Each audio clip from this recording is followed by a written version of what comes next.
trying at that then? I should think you have. That's right. What would you do with the sexual part? That then. One was painted, they said. Oh, that one, when they died, I just put the thing over it. The jury didn't like it, How did you start? Like I say, not before years. So there's a bunch of photographers from the newspapers want to take a picture. You want to take a picture? No, it's not yet. So we got to straighten them off. Would you enjoy it while you were doing it? What's the worst part of it? I mean, they didn't then. I knew better, like.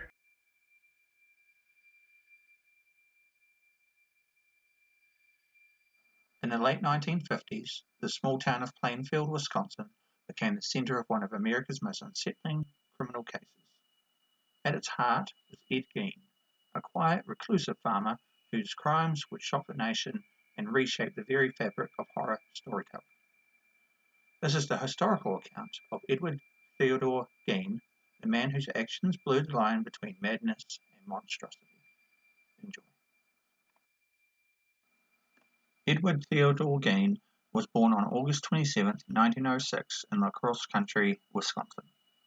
He was the second son of George and Augusta Gein, a couple whose lives were defined by hardship, isolation, and control. Augusta was a devout, domineering woman who believed that women were the root of sin.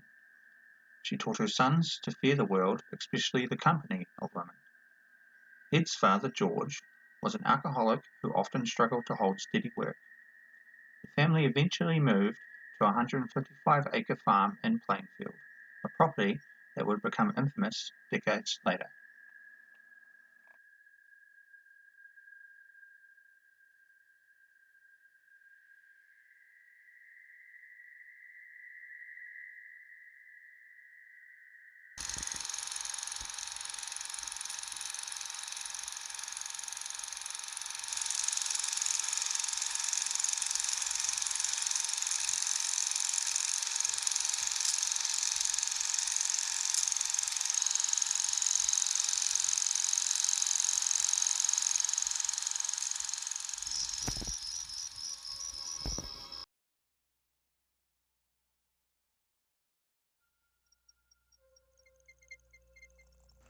When his father died in 1940 and his brother Henry in 1944 under suspicious circumstances, Ed became completely dependent on his mother. Her death the following year devastated him, making the beginning of a disturbing transformation. After his mother's death, Ed sealed off her rooms, leaving them perfectly preserved. The rest of the farmhouse fell into decay. Locals described him as a quiet, polite, helpful, though increasingly strange. He spent his nights reading autonomy books and pulp magazines filled with death and dismemberment. In this time, his loneliness and obsession with his mother evolved into something far darker, fascination with portraits. On November 16, 1957, Plainfield hardware store owner Bernice Warden vanished. Her son, a deputy sheriff, found the store closed and a sales slip, the antifreeze, made out to Ed Gein. Police went to his farm that evening. What they found horrified even the most seasoned investigators. Gein had confessed to 2 murders of Bernice Warden and tavern owner Mary Hogan, and also to numerous grave robberies. His statements were eerily calm, even cooperative. He described using human remains to create his mother and attempt to literally bring her back. Psychiatrists diagnosed him with schizophrenia and severe psychosis. He was declared insane and committed to Central State Hospital for the criminally insane and later transferred to Mendota Mental Health Institution.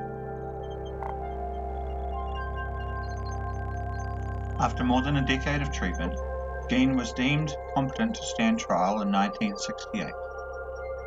He was found guilty of murder but legally insane at the time of the crime. Ed Gein spent the rest of his life in psychiatric care, passing away in 1984 at the age of 77. He was buried in Plainfield Cemetery, not far from the graves he once discovered. The crimes of Ed Gein left an indelible mark on American culture.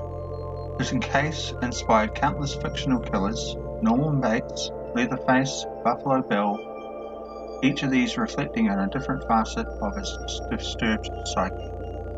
But more importantly, Gein's story spurred discussions about mental health, the criminally insane, and the failings of rural isolation. He remains one of the most studied figures in forensics psychology, and a man whose descent into madness continues to challenge our understanding of the human mind. Ed Gein's story is not simply one of horror, but of history, a reflection of mid-century America, mental illness, and the myths that grow from tragedy. Thank you for watching. If you enjoyed this look into historical crime and physiology, consider subscribing for more stories that shaped history.